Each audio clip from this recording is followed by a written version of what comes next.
Hello, I am Maria, a first-time millennial stay-at-home mom.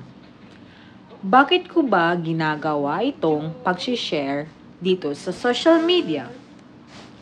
First, as a career woman turned stay-at-home mom, parang unti-unti kong nararamdamang nawawala na yung identity ko.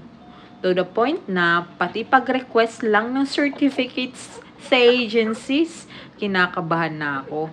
Parang wala na akong alam.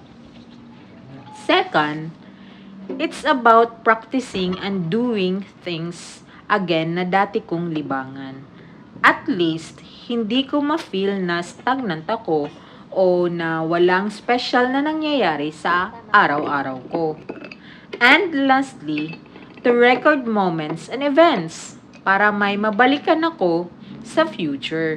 Kasi kung sa phone lang nakasave lahat, mapupuno lang ang storage. Tapos, madidelete ko rin. Sayang naman.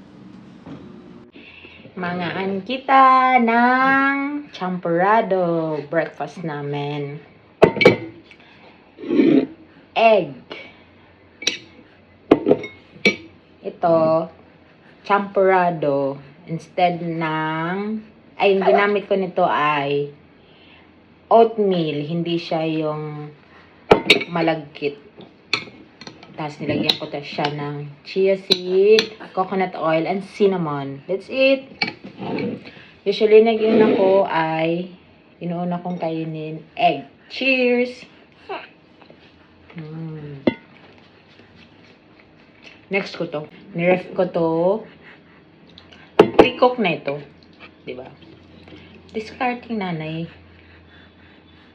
Kailangan mag-meal prep palagi. Cheers!